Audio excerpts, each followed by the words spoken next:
창세기 21장 1절에서 7절 말씀입니다.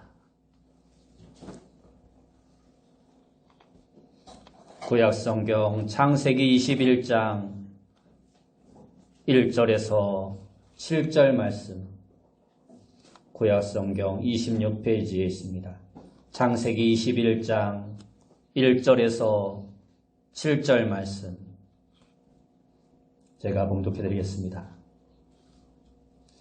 여호와께서 말씀하신 대로 사라를 돌보셨고 여호와께서 말씀하신 대로 사라에게 행하셨으므로 사라가 임신하고 하나님이 말씀하신 시기가 되어 노년의 아브라함에게 아들을 낳으니 아브라함이 그에게 태어난 아들 곧 사라가 자기에게 낳은 아들을 이름하여 이삭이라 하였고 그 아들 이삭이 난 지 8일 만에 그가 하나님의 명령하신 대로 할례를 행하였더라. 아브라함이 그의 아들 이삭이 그에게 태어날 때 100세라. 사라가 이르되 하나님이 나를 웃게 하시니 듣는 자가 다 나와 함께 웃으리로다. 또 이르되 사라가 자식들을 젖먹이겠다고 누가 아브라함에게 말하였으리요마는 아브라함의 노경에 내가 아들을 낳았도다 하니라. 아멘. 우리 옆에 분들과 인사합시다. 만나서 반갑습니다. 다시 한번 인사합시다. 오늘도 큰 은혜 받읍시다. 오늘 우리가 읽어드린 말씀을 통해서 나를 웃게 하시는 하나님, 나를 웃게 하시는 하나님이라는 제목으로 이 시간 함께 은혜의 말씀을 나누기 원합니다. 오래전 한 교회에 어느 장로님이 있었는데 이분은 일찍 30대 초반의 나이에 장로가 되신 분이었습니다.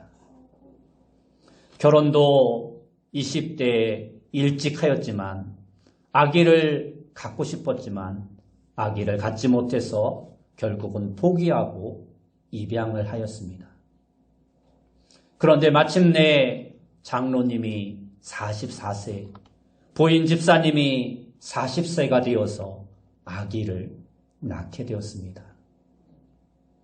그 아이가 태어나자 장로님 부부의 얼굴에는 항상 웃음이 그치지 않았습니다. 물론 입양한 아이도 함께 아끼고 사랑하였지만 아기가 태어난 이후에는 항상 볼 때마다 얼굴에 웃음이 떠나지 않았습니다. 이것은 그 장로님의 마음의 기쁨이 얼굴에 그대로 드러나 있었기 때문입니다. 그리고 그 일은 그 장로님 가정의 기쁨만이 아니라 온 교회와 이웃의 기쁨이 되었습니다. 오늘 본문에서도 아브라함과 사라가 드디어 아들을 낳게 된 사건이 나옵니다. 아브라함의 나이는 이때 100세였고 아내 사라의 나이는 90세였습니다. 인간적으로는 도저히 아이를 낳을 수 없는 나이였기 때문에 이것은 하나님이 주신 기적이었습니다. 오늘 본문의 말씀을 보면 이 기적이 일어남으로 인해서 사라가 웃는 것을 기록해 놓고 있습니다. 앞에 17장에서 하나님은 아브라함을 아브라함으로 사례를 사라로 이름을 바꾸어 주시면서 사라가 그에게 아들을 낳아주실 것이라고 약속해 주셨습니다. 그때 아브라함은 하나님이 주시는 그 말씀을 듣고 어떻게 반응했습니까? 17장 17절을 보면 그는 얼굴을 땅에 대고 웃으며 엎드려 마음속으로 이렇게 생각했습니다. 100세 된 사람이 어찌 자식을 낳을까? 사라는 90세니 어찌 출산하리요? 하고 말을 합니다. 도저히 믿어지지 않았던 것입니다. 믿음의 조상이었지만 절대 믿을 수 없는 말이었기 때문입니다. 또한 18장에서도 하나님께서 아브라함의 장막을 직접 찾아오셔서 그 당시 89세였던 사라가 1년 후에 이삭을 낳을 것이라고 말씀해 주셨습니다. 18장 12절을 보면 뒤에서 그 말씀을 들은 사라도 그것이 믿어지지가 않아 웃었습니다. 여기에서 나오는 아브라함의 웃음이나 사라의 웃음은 허탈한 웃음 또는 불신의 웃음이었습니다. 그런데 오늘 본문에서 드디어 이삭이 태어나자 마침내 사라가 참된 진실된 웃음을 웃게 됩니다. 이 웃음은 기쁨의 웃음이고 또한 믿음의 웃음이었습니다. 하나님은 도저히 일어날 수 없는 일이 일어나는 놀라운 기적을 베풀어 주셨고 그에게 해주신 그 일 때문에 사라는 웃으며 기뻐하지 않을 수 없었던 것입니다. 오늘 본문에 이삭이 태어난 이 기적을 통해서 우리는 크게 세 가지의 교훈을 배울 수 있습니다. 첫째로, 신실하신 하나님은 약속을 반드시 지키신다는 것입니다. 하나님이 아브라함을 처음 부르셨을 때 그가 큰 민족을 이루게 될 것과 또 그를 통해 온 세계에 복을 주실 것을 약속해 주셨습니다. 그 후 하나님은 반복적으로 아브라함과 그의 후손들에게 가나안 땅을 주겠다고 말씀하셨고 그의 자손들이 하늘의 별이나 바닷가의 모래와 같이 셀 수 없을 정도로 많아질 것이라고 약속해 주셨습니다. 그리고 아브라함이 그 약속의 상속자의 아버지가 될 것이고 사라가 그 아들의 어머니가 될 것이며 또 아들을 낳으면 이삭이라고 그의 이름까지 구체적으로 알려주셨습니다. 아브라함과 사라는 이러한 하나님을 믿으면서 하나님이 주신 이 약속이 이루어지기를 기다리고 또 기다렸을 것입니다. 그러나 점점 나이가 들어가면서 아무리 기다려도 안 되니까 과연 그 약속이 이루어질 것인지 의심이 생기기 시작했습니다. 그래서 그들은 자기 나름대로 문제를 해결해 보고자 하여 결국 시종이었던 하갈을 통해 아들을 낳는 실수를 저지르고 맙니다. 하지만 그로부터 13년 후 그들은 자기들의 실수를 깨닫고 다시 하나님께로 마음을 돌이킵니다. 오늘 본문 1절과 2절 말씀을 보면 여호와께서 말씀하신 대로 사라를 돌보셨고 여호와께서 말씀하신 대로 사라에게 행하셨으므로 사라가 임신하고 하나님이 말씀하신 시기가 되어 노년의 아브라함에게 아들을 낳으니라고 말씀하고 있습니다. 1절에서는 여호와께서 말씀하신 대로라는 말이 반복되고 있습니다.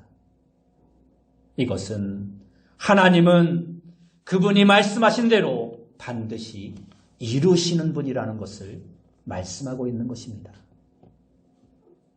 신실하신 하나님은 약속을 절대로 어기지 않으십니다.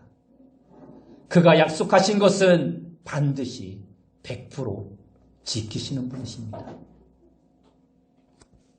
여러분도 아마 어릴 때 부모님이 내가 해줄게, 내가 사줄게 이렇게 약속했는데 안 해주고 안 사주어서 실망하고 화가 났던 경험이 다 있으실 것입니다.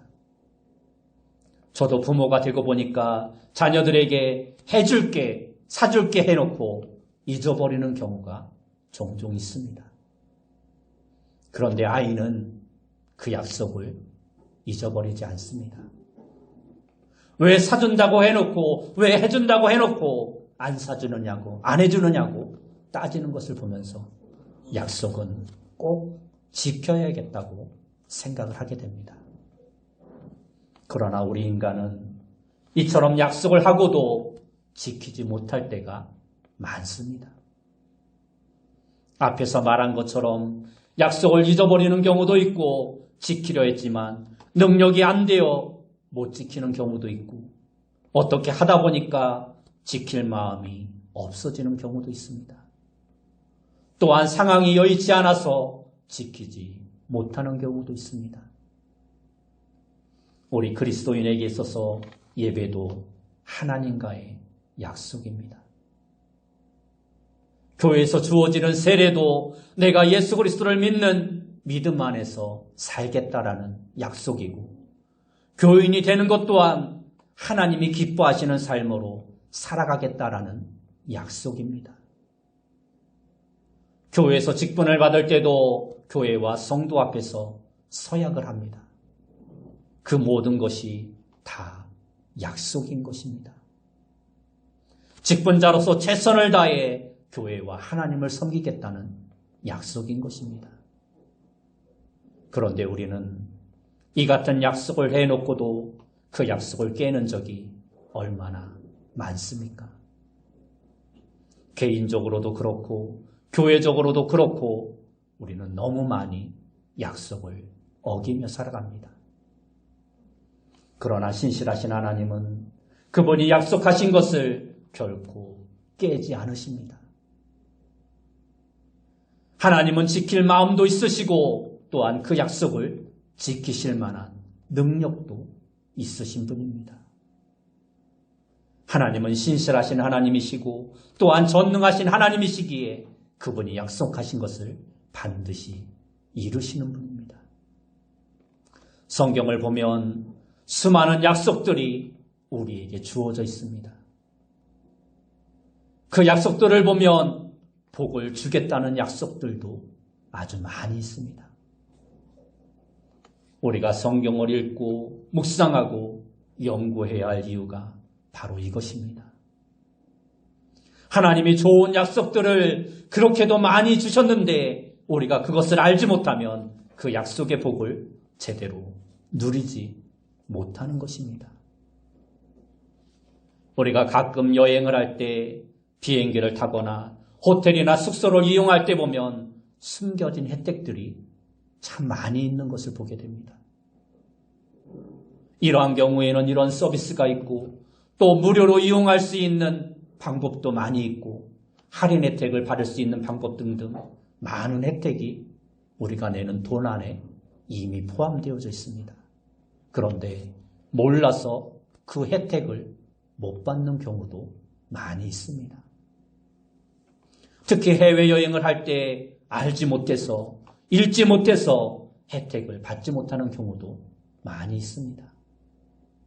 그런데 하나님은 예전에 우리가 보험을 들다 보면 보험회사의 안 좋은 것들은 작은 글씨로 뒤쪽에 깨알같이 적어 놓습니다. 그렇게 작은 글씨로 하나님은 성경에 적어 놓거나 숨겨 놓고 못 찾아서 혜택을 받지 못하게 하시는 그런 하나님이 아니십니다. 누구나 다 읽고 누구나 다 볼 수 있게 성경 말씀 안에 그대로 보이도록 다 기록해 놓으셨습니다. 그런데 또 가끔 보면 하나님이 약속하신 것도 아닌데 왜 안 지키시느냐고 엉뚱하게 따지는 사람도 우리가 볼 수 있습니다. 그래서 우리는 성경을 제대로 알아야 하는 것입니다. 우리는 성경에 무슨 약속이 있는지, 어떤 약속이 우리에게 주어졌는지 제대로 알아야 하는 것입니다. 일이 잘 풀리지 않고 삶에 어려움이 생길 때 실망하며 괴로워한 건 당연합니다. 그러면 우리는 하나님이 주신 약속이 이루어지지 않을 것 같다고 느끼며 의심하기도 합니다. 거기서 조금 더 나아가면 도저히 안 되겠다고 하며 자기 나름대로 문제를 해결해 보려고 하는데 바로 그때를 우리는 조심해야 합니다. 그렇게 하는 것이 오히려 문제를 더 악화시킬 수 있기 때문입니다. 세상적인 방법으로 혹시 일이 잘 풀릴 수도 있지만 하나님이 보시기에는 오히려 그것이 더 문제를 악화시키는 방법이 될 수 있다는 것입니다. 자칫하면 하나님을 떠나버릴 수도 있는 것입니다. 우리가 주님을 신뢰하지 못할 때에도 주님은 신실하셔서 반드시 약속을 이루어 주십니다. 그러므로 지금 어려움이 있다고 해도 그것이 전부라고 생각하지 말아야 합니다. 오늘 본문의 말씀처럼 반드시 아브라함과 사라처럼 웃게 될 날이 우리에게도 찾아올 것입니다. 두 번째로, 전능하신 하나님께는 불가능한 것이 없다는 것입니다. 오늘 본문에서 사라가 이삭을 낳은 사건에 대해 말할 때마다 아브라함의 나이도 함께 언급되고 있는 것을 볼 수 있습니다. 2절에서는 노년의 아브라함이라고 적혀 있고 5절에서는 그의 아들 이삭이 태어날 때 백세라 말씀하고 있고 7절에서는 아브라함의 노경에 내가 아들을 낳았도다 하고 말씀하고 있습니다. 그러니까 이 말씀은 인간적으로 아브라함이 아기를 낳을 가능성이 전혀 없다는 것을 강조하고 있는 것입니다. 그러나 사람에게는 불가능하지만 하나님께는 이러한 것들이 아무 문제도 되지 않음을 오늘 성경은 우리에게 말씀해주고 있는 것입니다. 하나님은 전지전능하신 분이십니다. 그래서 그분이 원하시는 것은 무엇이든지 할 수 있는 것입니다. 그런데 우리에게는 고민이 많습니다. 분명히 전능하신 하나님을 믿고 성경을 보면 하나님께서 아브라함과 사라에게 베푸신 것 같은 많은 기적들이 나오고 있습니다. 그런데 문제는 내 삶에는 이러한 기적들이 나타나지 않는다는 것이 바로 우리의 고민인 것입니다. 여러분, 그렇지 않습니까? 성경에는 참으로 놀라운 기적들과 사건들이 많이 나오는데 오늘 내 삶 가운데는 이러한 기적들이 나타나지 않는다는 것입니다. 성경에는 하나님의 음성을 듣는 사람들이 많이 나오는데 오늘 우리에게는 아무리 기도해도 하나님의 음성이 들려지지 않는다는 것입니다. 혹시 지금 내 삶에서 해결되지 않은 문제가 있다면 그것이 무엇입니까? 그러나 성경은 우리에게 분명히 말씀해 주십니다. 내가 어떻게 느끼는가와 상관없이 하나님은 그것을 해결할 능력이 있으시다라는 것입니다. 우리는 이 사실을 믿고 하나님을 신뢰하며 기다릴 필요가 있는 것입니다. 하나님은 분명히 그가 약속하신 것을 반드시 이루십니다. 아직 때가 안 되었을 뿐입니다. 조금 더 인내하고 조금 더 기다리면 분명히 하나님은 그의 약속을 우리에게 확실히 보여주실 것이라는 것입니다. 세 번째로, 실수가 없으신 하나님은 정확한 시간에 그가 약속하신 것을 이루어 주신다라는 것입니다.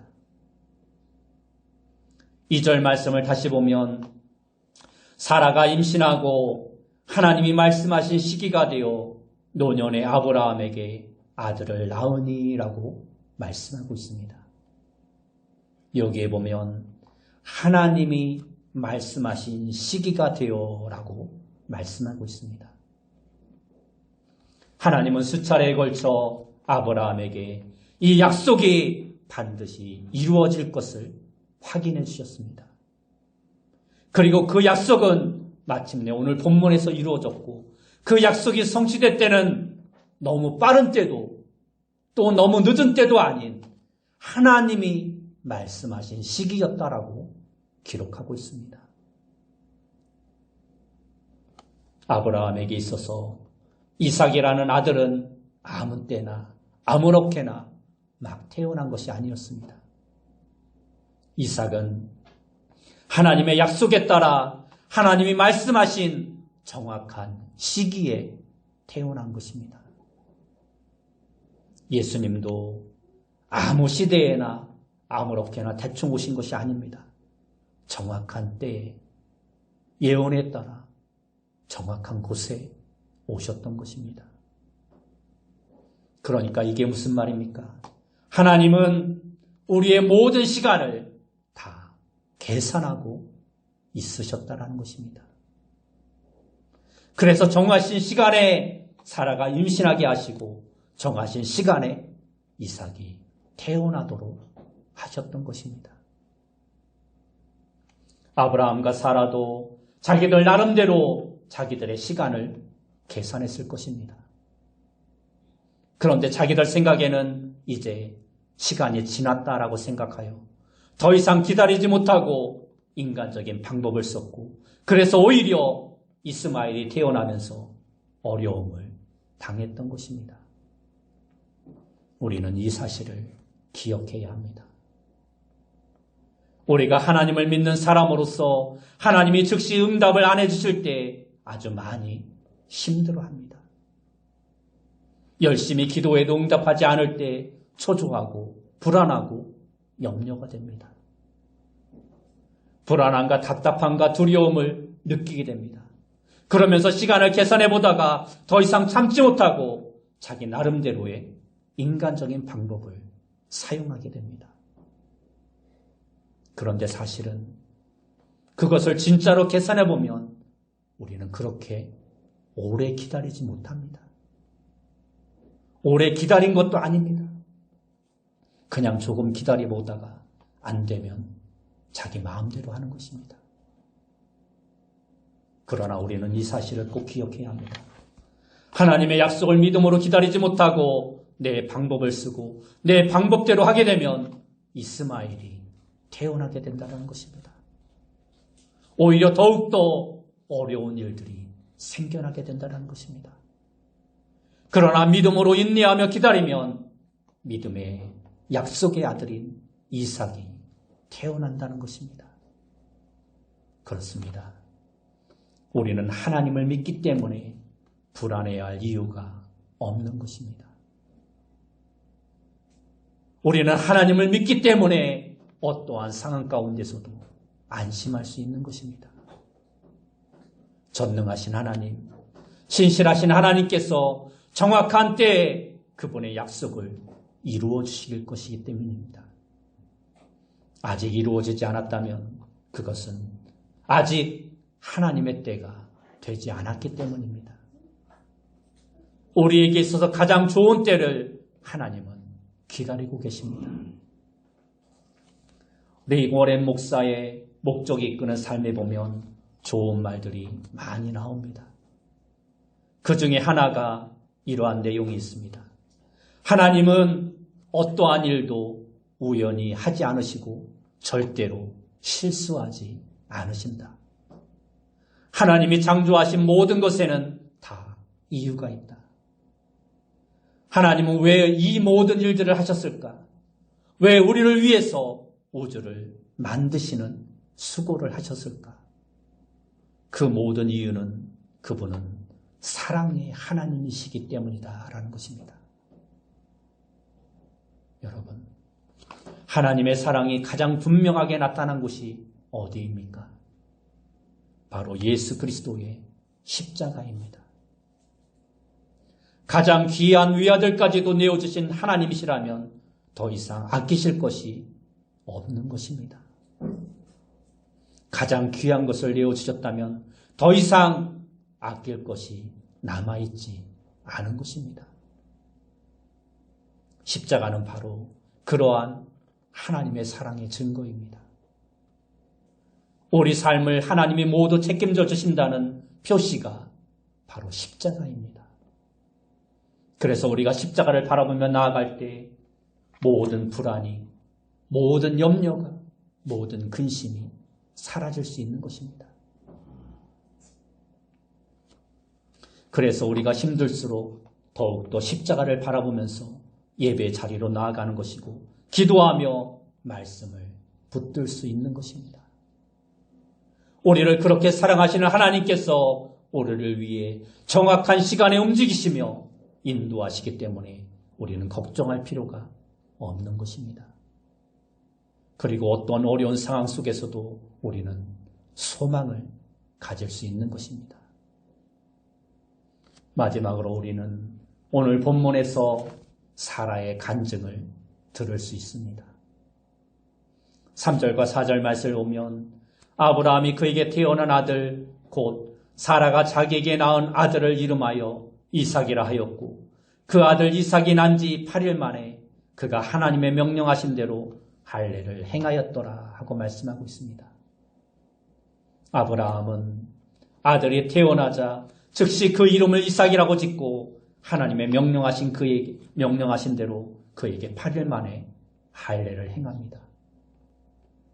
이삭이라는 이름의 뜻은 웃다라는 뜻입니다. 웃음이라는 뜻입니다. 그러니까 하나님은 아브라함과 사라의 불신함과 비웃음의 웃음을 이제 참된 믿음과 참된 기쁨의 웃음으로 바꾸어 주셨던 것입니다. 5절과 6절 말씀 오면 아브라함이 그의 아들 이삭이 그에게 태어날 때 100세라 사라가 이르되 하나님이 나를 웃게 하시니 듣는 자가 다 나와 함께 웃으리로다 하고 말씀하고 있습니다. 사라의 이 외침을 잘 보시기 바랍니다. 이것이 바로 사라의 간증입니다. 불과 1년 전에 하나님이 자신들의 장막에 찾아오셔서 말씀하시는 것을 뒤에서 듣고 그 반응이 오늘 이 간증의 고백과 얼마나 다른지 우리는 비교해 볼 필요가 있습니다. 그때는 속으로 비웃으면서 완전히 믿지 못하는 모습을 보였습니다. 그러나 이제 사라의 웃음은 기쁨과 행복의 웃음으로 바뀌었습니다.